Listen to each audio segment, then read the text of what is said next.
कुणालाही अधिकार नसतो आणि त्यामुळे तुम्ही 2 वर्षाची माझी शिक्षा भले ती 4 वर्षाची केली तरी चालेल, पण मी माफी मागणार नाही. आणि ज्या वेळेला भारताच्या स्वातंत्र्याची सगळी फळं ही जनता चाकत होती, त्यावेळेला शब्दाच्या इज्जतीसाठी हा महाकवी 2 वर्ष तुरुंगामध्ये शिक्षा भोगत होता. यातून आपल्याला शब्दाची ताकद जाणवते. आता मी मीनाक्षी पाटील यांच्या कविता वाचतो, नायगावकरांच्या वाचतो. खरंच शब्द म्हणजे एक प्रसन्नता असते, एक गूढता असते. बोरकरांनी सांगितलेलं आहे, या नदीच्या पारवेड्या यौवनाचे झाड आहे, अमृताचा चंद्र त्याच्या पालवीच्या आड आहे. ही जी गूढता आहे, ही गूढता त्या अशा जाणत्या कवीशिवाय कुणाच्या मुखामध्ये सहज येणार नाही. तर त्या दृष्टिकोनातून मीनाक्षी पाटील यांची एक लपाछपी कविता मी बघितले. ओवाळते आरती स्वतःची, खाऊन प्रसाद देतायत ढेकर.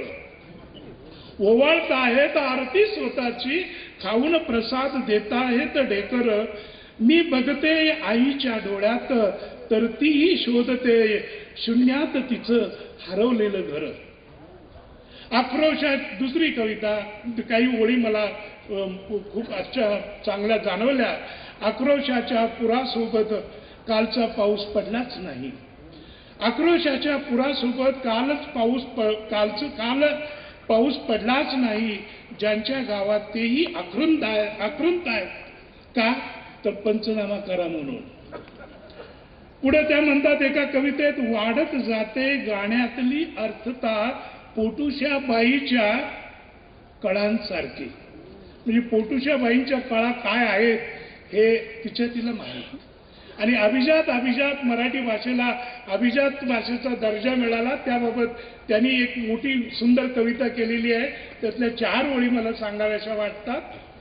घनगर्द जंगलातला तो क्षणात दिसून गायब होणारा हलता डुलता जाळ कसले संकेत करतोय.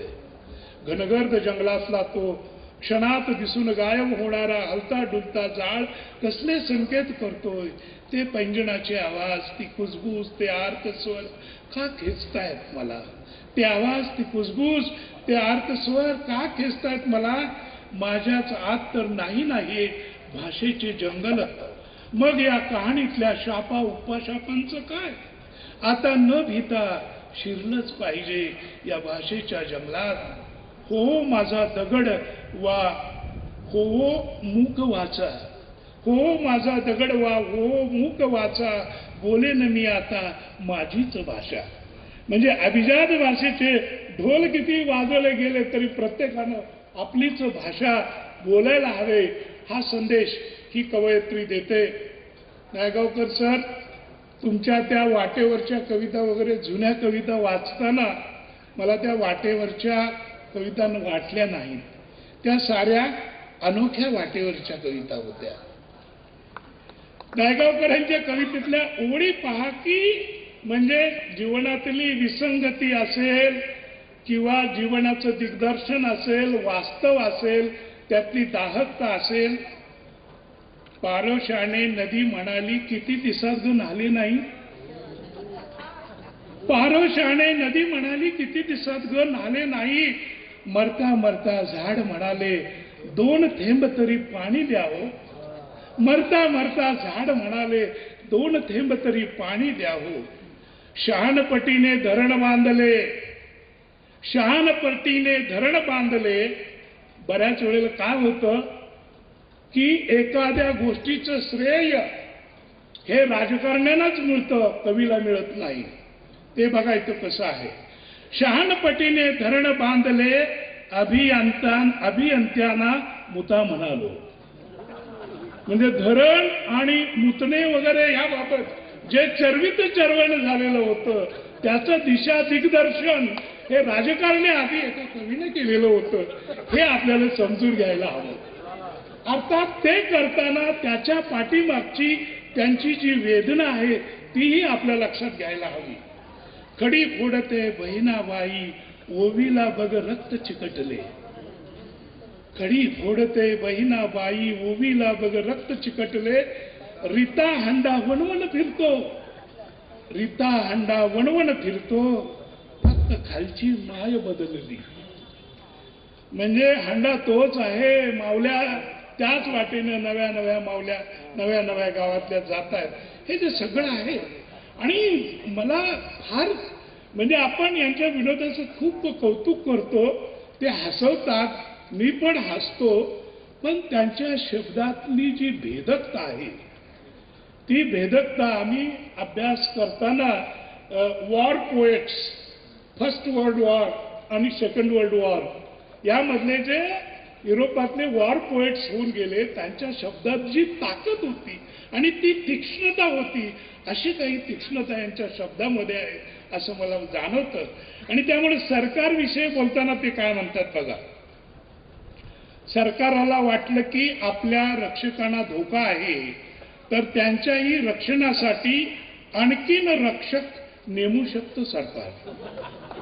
सरकारला वाटलं की आपल्या रक्षकांना धोका आहे तर त्यांच्याही रक्षणासाठी आणखीन रक्षक नेमू शकतं सरकार, अथवा पोलिसांनाही देऊ शकतं लष्कराच्या ताब्यात, अथवा पोलिसांनाही देऊ शकतं लष्कराच्या ताब्यात. सरकारला वाटलं की लोकांनी आनंद करावा, धुंद व्हावं, तर ते रस्त्या रस्त्यात गल्लोगल्ली दारूची बिअर बारची दुकानंही उघडू शकतं. पण महत्वाची गोष्ट काय हा कवी सांगतो, सरकारला आई नसते, सरकारला आई नसते, त्यामुळे कुशीतल्या ओक्सा बोक्षी मायेला पारकं झालेलं असतं सरकार. सरकारला आई नसते, त्यामुळे कुशीतल्या ओक्सा बोक्षी मायेला पारकं झालेलं असतं सरकार. आणि बाप नसल्याने जाब विचारणारही कोणी नसतं सरकारला. मला वाटतं की अशी भेदकता, अशी समर्पकता आणि अशी शब्दांची बाणबाजी दशकातून एखादाच कवी करू शकतो. त्याबद्दल तुमच्या लेखणीला माझा सलाम. आता मला या निमित्तानं काही गोष्टी कवितेच्या बाबतीत थोडक्यात मांडायच्या आहेत.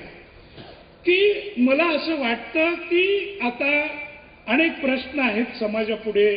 आता म्हणजे शेतकऱ्यांचे प्रश्न आहेत, दुष्काळाचे प्रश्न आहेत, किंवा ऊस कामगाराचे प्रश्न आहेत.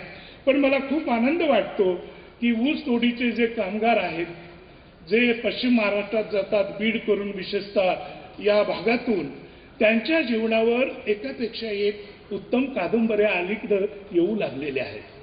त्या दृष्टिकोनातून कूस आणि लेखमात या दोन कादंबऱ्या मला खूप महत्वाच्या वाटल्या.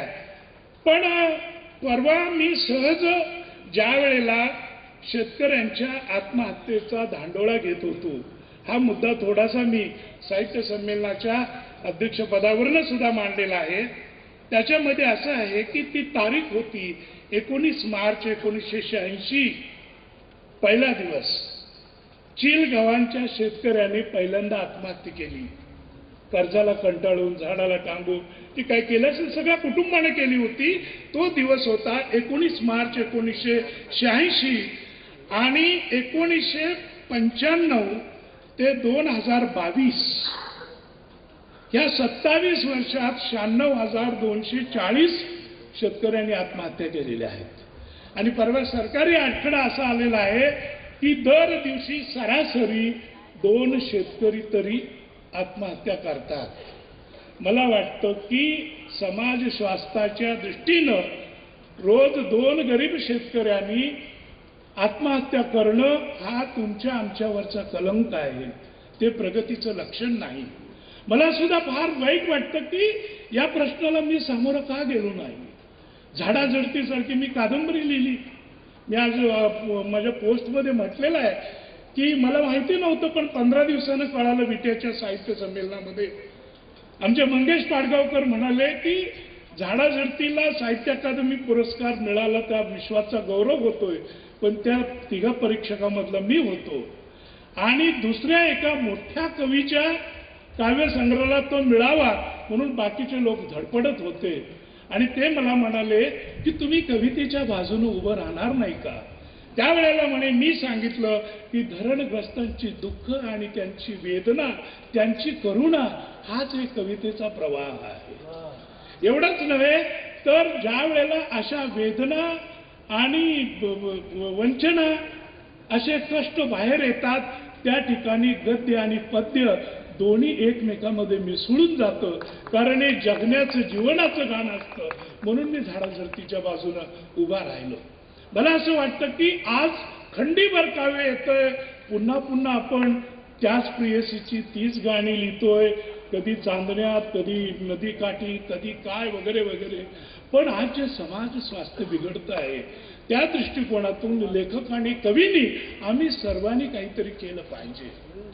सुभाषचंद्र बोस यांच्यावर ज्या वेळेला मी परिपूर्ण अभ्यास करत होतो, 7-8 वर्ष माझ्या आयुष्याची घालवली, त्यावेळेला माझ्या असं लक्षात आलं की नेताजींचं नेतृत्व सकस होण्यासाठी 2 लेखक जबाबदार होते. एक शरदचंद्र कादंबरीकार, ते त्यांचे समवयस्क होते, आणि दुसरे काझी नजरुल इस्लाम. आज सुद्धा बंगालमध्ये तुम्हाला भरपूर लोक कळतील की बंगालमधले लोक अनेक जण रवींद्रनाथांपेक्षा मोठा कवी कोण, तर काझी नजरुल इस्लाम असं म्हणतात. आणि काझी नजरुल इस्लाम यांच्या कवितेच्या ओळी जर तुम्ही वाचल्या तर त्या नजरुल गीतीचा ढोल जो आहे तो त्यांच्या शब्दातून वाजल्याशिवाय राहत नाही. आणि अशी वेदना, असं दुःख घेऊन या भूमीतले शेतकरी जर जगत असले, जर आम्ही प्राध्यापक मंडळी फक्त आपल्याच मुलांमध्ये